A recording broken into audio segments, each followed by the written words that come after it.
and welcome to my channel. My name is Jessica Wanjiko. I'm a licensed nutritionist and I work with Malkia Nutrition. Thank you again for joining us. If you're new here, kindly subscribe, like, share and comment below. We'll appreciate.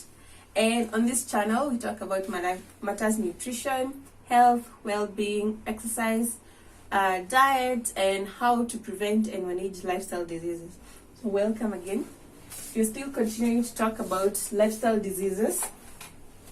Today we'll look at one of the contributing factors, which is food, which I had started talking about last week.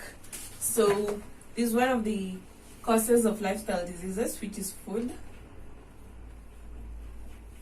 And most of us, when you hear food, we think of dieting, but basically what I want to talk about is how to control our portion sizes and to know exactly what is on our plate. I had mentioned last time, like, if you watch what is on your plate, it's the easiest way to prevent and manage lifestyle diseases such as obesity, cardiovascular diseases, such as hypertension, or even to change your lifestyle from maybe an animal protein-based kind of diet to a plant-based diet or a vegetarian diet. So today I want to show us portions. I have a plate here for demonstration. I'd mentioned that if you're managing or wanting to control your diet or the food intake that you are consuming on a daily basis, it's easier to use a guided plate like this one, but we rarely find them, especially in our homes. It's ironic that we find these plates in probably hospitals serving patients as opposed to finding them in our homes where we can easily manage what we are eating and help prevent or reduce the risk of getting non-communicable diseases. So on this plate, as I had mentioned last time, this portion is supposed to take carbohydrates. That is, if you are in the normal weight range or wanting to maintain your weight, this portion should have carbohydrates. This portion is for proteins and the other one should be for vegetables. And I want to talk about more on which carbohydrates do you include here, which proteins and which vegetables. So I'll draw this plate again on the board.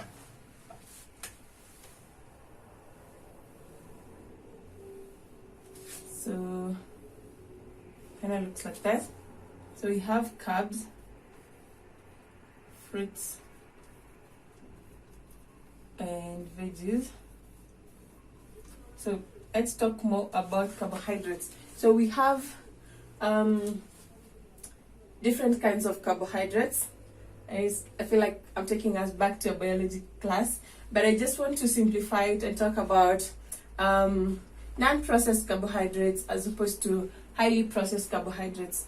So what I mean is, by non-processed,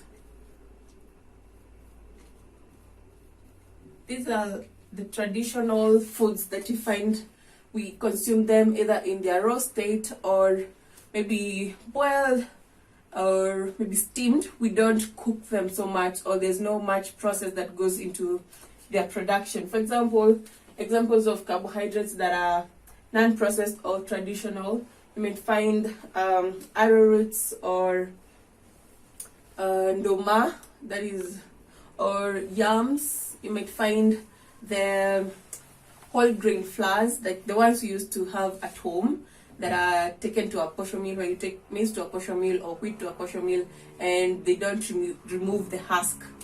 So those are some of the examples of non-processed carbohydrates. On the other hand, we have highly processed carbs.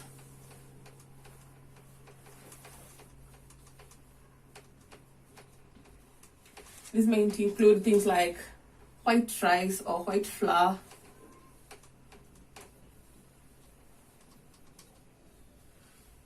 you might have what I mean by white rice is the rice that is like not really rich but is whitened, that it has the husks removed. And for flour, we have either maize flour that has the husk removed or wheat flour that has the husk removed. mostly it will come in a form of white flour. Other highly processed carbs which are derivatives of probably white flour, we have things like cakes. These are baked goods in general.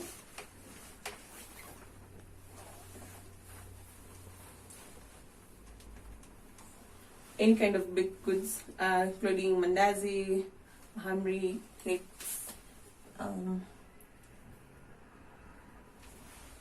So these are examples of highly processed carbohydrates. And the thing with these highly processed carbohydrates is that they will release the glucose very fast. So if you were to chart the energy intake from highly processed carbs, say you're starting here when you are consuming them, maybe like either you're having a serving of white rice or slices of white bread. So the sugar intake will be very fast, then it will flatten and dip very fast. This is on this scale we have time. So you have the energy levels going up, then dipping very fast. So this means you'll feel hungry within a very short period, as opposed to non-processed. So you'll have the rise in sugar level will be slow and it will be sustained over time. So this is the logic behind our advice as nutritionists, that you take traditional or non-processed carbohydrates on this part of your plate, even if you're managing your weight or whether you're not predisposed to any lifestyle diseases. But it's advisable that we shift back to non-processed foods, which in essence is what our ancestors or our grandparents consumed, and they really had very few cases of lifestyle diseases, as opposed to what we are seeing right now. So at least we have got a little bit understanding on highly processed versus non-processed or traditional foods. And so we'll go to something else. An understanding of highly processed carbohydrates versus non-processed or traditional carbohydrates, which are what we recommend. Coming back to this plate, which probably maybe not every one of us might have, or it's not really common to find that you're serving food in your home in such kind of a plate. It is recommendable that you check your plate size. So for example, I have 2 plates here. This is a platter. It's flat and bigger than this, right? So the reason why I have these two is to show us how our plate size can affect the portions of food that we take. So on this kind of a plate, you can easily fill it to the edges. Here, like you can serve, even if it's half, you can serve rice up to the edges of this, which will mean you're consuming a bigger portion and probably over consuming the amount of carbohydrates that you require for a day, as opposed to serving in a smaller plate like this one, which will mean your portion sizes will be a bit more controlled. So it's advisable you go for a smaller plate, which I know is against what we are doing right now. Even in whether it's you are in a hotel where they have an open buffet, we tend to take the large platter or the largest platter. So even in events, you'll tend to go for the largest platter other than the small plate. And even if you're serving a small plate, you feel like it's a disservice to you. But it's recommendable you watch the plate size that you're having, which will help you eventually to control your portion sizes.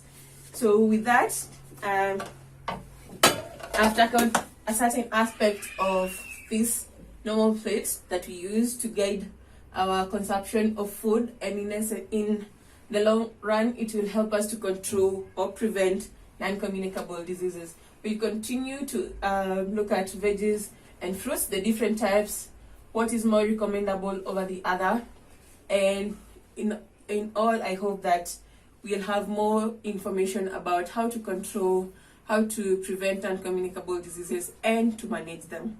So welcome, and we look forward to seeing you here back again as we create more content and we educate people on matters nutrition. Please again kindly subscribe. It will do us a great service, and we appreciate. You can also check out our social media handles at Malkia Nutrition as well as our website. Thank you and bye.